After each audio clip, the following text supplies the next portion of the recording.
Hey, welcome back to the Ping Pong Flix Show. My name is Chris Wong. This is episode 403 of the Ping Pong Flix Show. Here's a couple very light DCEU updates. The first one up is Birds of Prey. Apparently the reshoots are over. They're done. They're ready to go full in post-production now. Although I think they've already been in post-production. I mean, that's just how it works nowadays.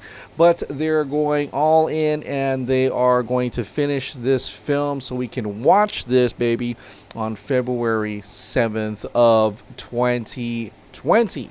Now, there are a couple things that are in the way where people are saying that could be reshooting a lot of things. Warner Brothers is getting their hands dirty once again, changing it up, doing things to this thing, and then, we'll get another studio mishmash type of thing.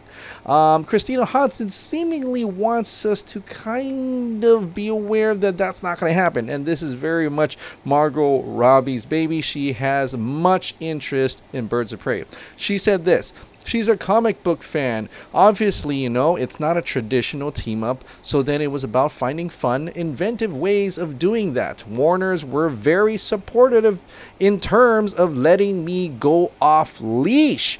And that is Christina Hodson kind of implying that Warner Brothers is letting Margot Robbie, and hopefully that also paves way for Kathy Yan to make the movie that they want to make. And in this sense, I think Christine Hodson is absolutely saying this.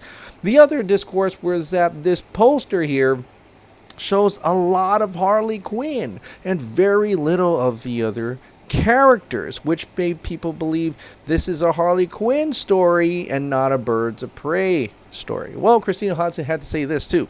Margot knew she wanted to tell a Harley Quinn plus girl story. That was kind of where she began with it. She knew she wanted a girl gang. She wanted Harley to have friends. So that's coming from the screenwriter Christina Hodson, and it's very apparent just looking at this post here. This is definitely a Harley Quinn story, as to say Birds of Prey, emancipation of one Harley Quinn, and having her center in a picture. It could also be a marketing thing where you actually, most people in popularity in terms of general audiences right now knows Harley Quinn more than the other characters, in which sense she is the marketing push there.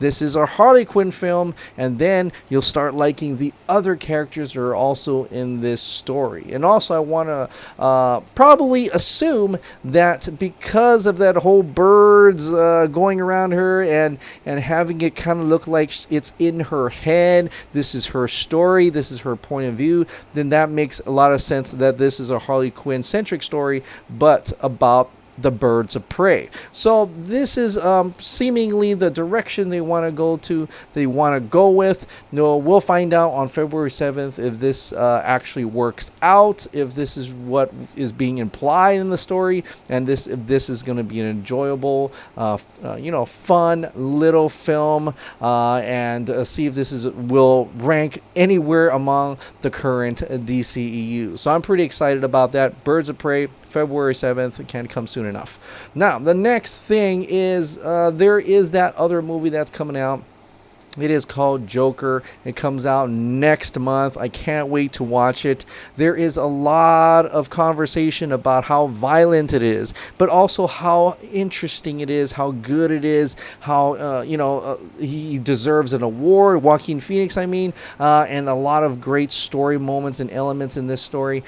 There is an article that came out from the Hollywood Reporter, and it's called In Defense of Joker and Its Repulsive Violence. I want to go all the way to the bottom, though, where in this article, the writer, whose name is Stephen Galloway, said this at the end of this article. I'm horrified by the endless violence in today's movies, and I'm even more horrified by how violence is celebrated rather than condemned. But Joker does the opposite. It sickens us, nauseates us, repulses us at our very core. It rejects the cartoon world we've inhabited for so long and says, wake up. Violence is real, and it's deadly, and it's here. Now, I like this one sentence at the end. Wake up. Violence is real, it's deadly, and it's here. It really is something along the lines of what Zack Snyder was trying to do. And I know what you're saying. You're like, Zack Snyder again, really? But he really did. He really had made movies ahead of its time. He made Watchmen, where people were kind of repulsed by seeing a superhero movie with so much violence and grotesqueness that they just shunned away from it. Now, overall, that movie did pretty well critically, but it didn't do well too much in the box office. But it kind of made up during the Blu-ray home video sales, right?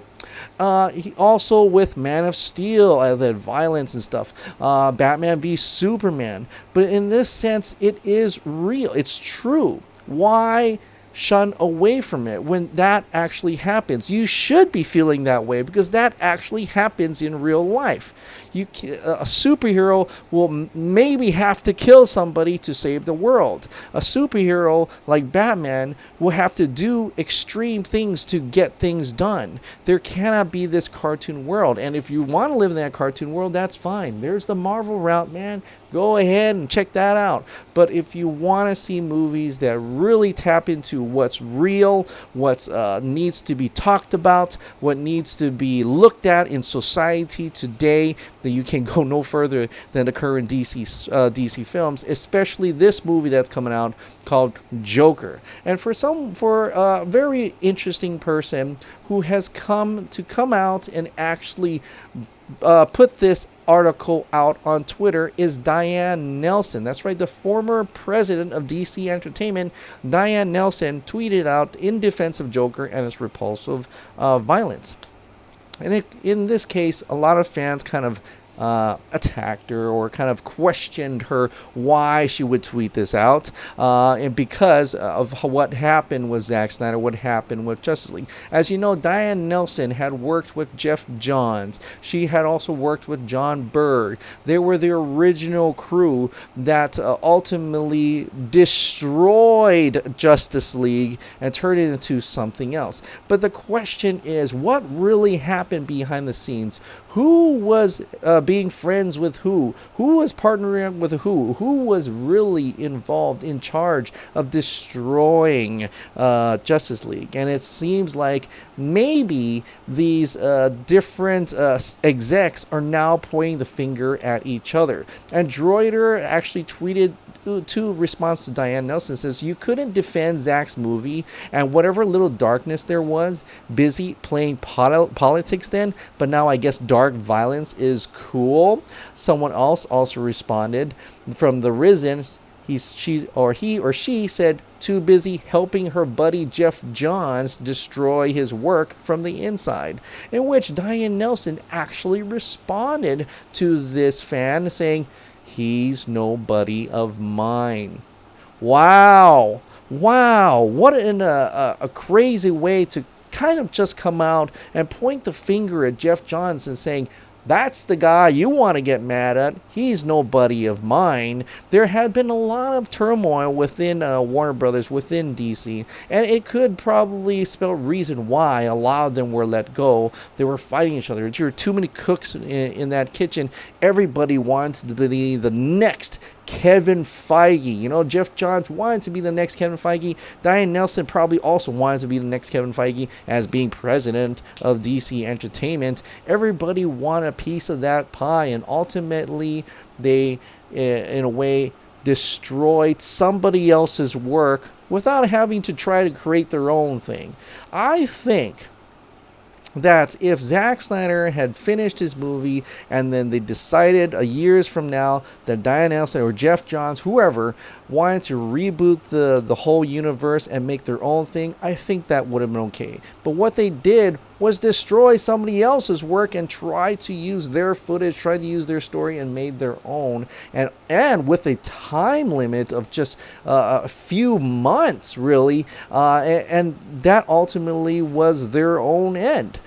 Ultimately, that's what happened, and the execs got greedy. They wanted their bonuses at the end of the year. We could go on this and on forever, but I'll spare you this rant here. But Diane Nelson pointing the finger at Geoff Johns right now, or at least insinuating that they were not in good terms during that time and also after that time, probably leading to both of them being kicked out of Warner Brothers, well, out of DC, is really telling. It's really telling, and I hope one day there will be some type of documentary about what happened with Justice League, about what happened in the Snyder Cut, and hopefully we get to see the Snyder Cut. That's the biggest goal right now. It would mean so much to Zack Snyder, to the cast and crew members that worked so hard on that film, and it will be a great thing for artistic creativity in itself. And helping with that is that letter to Ann Sarnoff. This is around to the last day now. It is time for California. Your time is here. Send out those letters. Send out those mail. I did my duty on the 18th. Hopefully it gets to her in time. Hopefully it gets to Ann Sarnoff amongst others, hundreds and possibly thousands of letters filled with Snyder bucks, and it'll just like flow out of her hand. If you want to see who's been sending out, go on Twitter right now. Release the Snyder Cut at RT Snyder Cut on their Twitter page. They've retweeted or tried to retweet the hundreds, and I don't even keeping count here, but you get to see what everybody has written, what everybody's putting in their letters, what everybody's putting their messages, all to Ann Sarnoff from around the world. And so hopefully this will have a giant big effect on Ann Sarnoff and the rest of Warner Brothers to show that we mean business. We are real people that really want to see the Justice League Snyder Cut. So if you could do us a favor and announce that cut, or do something about it, or even say what you're going to do about it, or even acknowledge that what we're trying to do here, that would be great. So until then, though, keep on sending those letters, sending out those mails, sending out those cards.